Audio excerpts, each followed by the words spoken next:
I found myself thinking about what I learned here the previous days. You were talking about our cells, our body cells, who are consciousness, because they are consciousness, right? Not just globs of goo. Absolutely. Listening to our mind and working accordingly.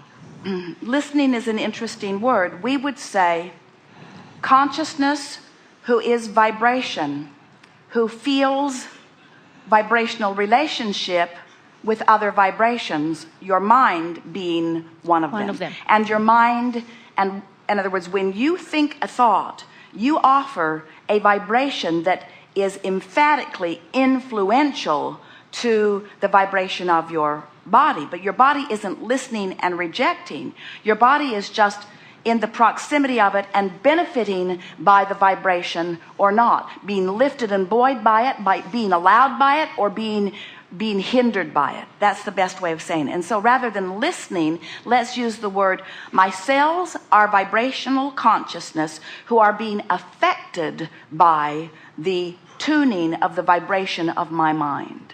Okay. So here is my question. It is on a practical level, and it might seem to some people here a little bit far out.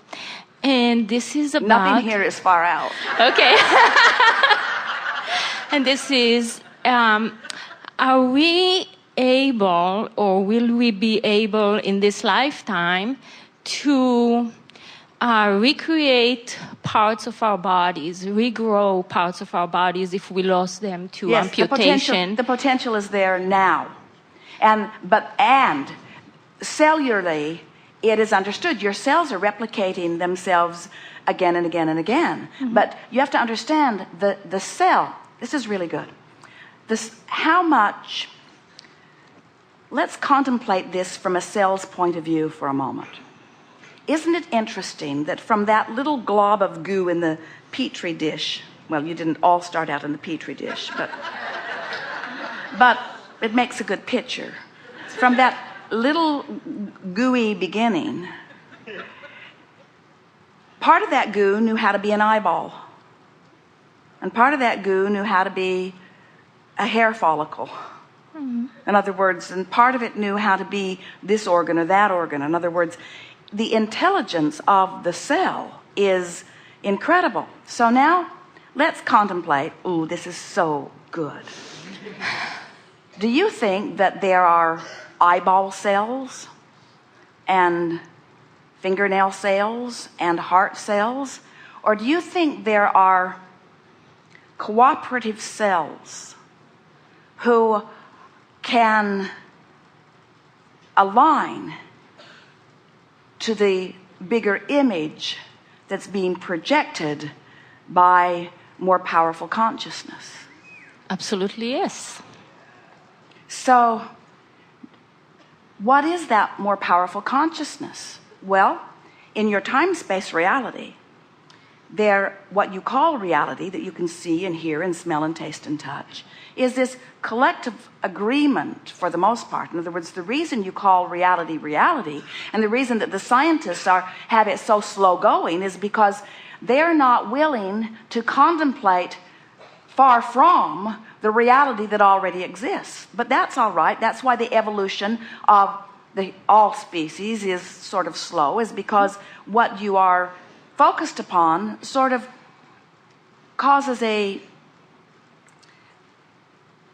cementing of your expectation, so that it continues to be the same. And so we've been saying for a long time that people don't grow new arms or extra sets of... Esther would, if she could. She would like at least 2 more arms frequently. It would be very handy. Yes. A baby was born not long ago with 3 arms, and they amputated one, and Esther said, no.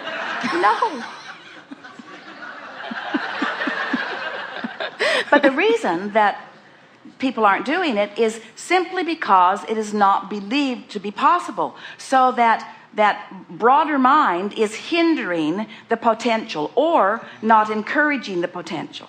That's right. So there is this broadest of minds, which is the whole of you that existed in the non-physical before you came forth into this body, that was projecting this very powerful intention that the cells of your body, even while they were forming in the womb of your mother, were learning much of their behavior from the non-physical, yes, but the intention or belief or understanding of the mother. And that's all just fine. In fact, it's really wonderful, because it's nice to have this nest in which to be born. But very soon after that, we would like you to accept your autonomy and accept that you have the ability to think thoughts, and you have the ability to guide the cells of your body as you would like them to understand. So if you intend to be taller, you can be. Jerry and Esther have a dear friend who works at a restaurant that they frequent often when they are in California. And Jerry asked him if he meditates. And he said,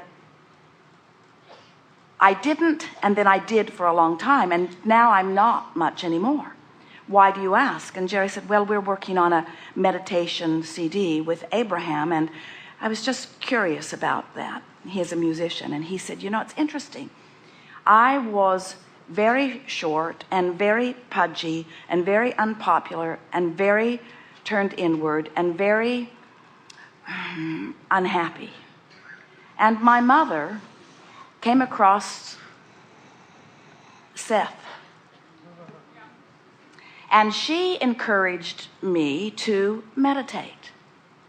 He said, I began meditating, which is just simply the process of quieting his mind and giving his cells a reprieve from discordant thought for a while. And then I began visualizing.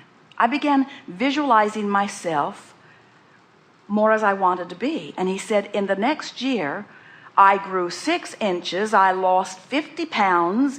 I became involved in school. I got active in music. In other words, his whole world shifted, because in that process, instead of just being and responding and reacting, he began directing his thought in a way that matched the intentionality that he had launched even before his birth. In other words, he came into alignment and his physical body cooperated.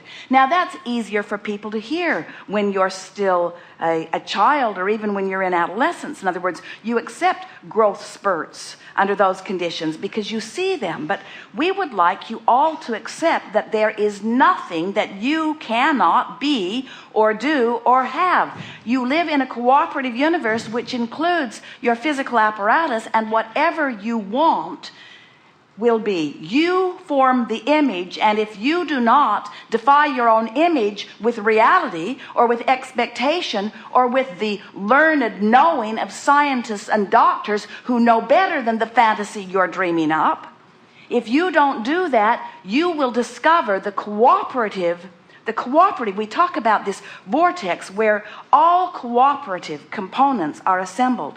And we tease you. We say, are you a cooperative component? Because often you're not. Everything that you want has been assembled, but you're not seeing the manifestation of it because you're doubting it. You're worrying about it. You're not a cooperative component.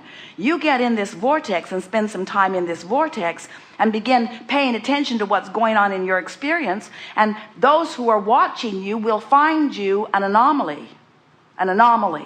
Until in time there will be enough of those weird, freakish recoveries that it won't be an anomaly anymore. It will be a new science. Oh, a new science. That's how the scientists discover new science. They start out with a hypothesis, an idea, and then others believe enough in the idea that they make it true. You see? And why would you participate or be a participant in the physical world who participates predominantly in the can't-dos, in the not possibilities? It's not possible. Why do you say that? Because it's never been done. Well, and that's your reason? Because it's never been done? That's your reason? That's ridiculous. If you can dream it, if you can imagine it, if you can conjure it, if you can want it, you can have it no matter what it is.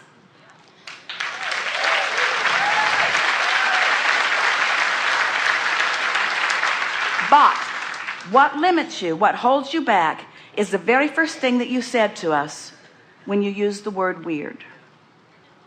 Most will see this as weird. And so most people are so wrapped up, most people cannot see themselves only in conjunction with their own possibilities. Most people have wrapped around themselves the way others see them in everything that they do. So when you factor how others see you into it, you bog it right down. You bog it right down. So you have to reach this place where you don't care who gets the credit. You don't care who understands it. You're doing it. You don't even care if it manifests, because if you care that something manifests that hasn't manifested, you've introduced resistance to it. You just have to so enjoy the dreaming process that you dream for the joy of dreaming. And if you dream enough for the joy of dreaming, the manifestations will just follow you around until other people will say, "What in the world are you doing?" You say, "Dreaming." Dreaming? Well, how's that possible? And then you say, "Don't write me, don't email me, don't call me, because I have a dream that I believe and I don't want to talk to somebody who doesn't get it." Yes. Really good. I feel empowered. Thank you very much.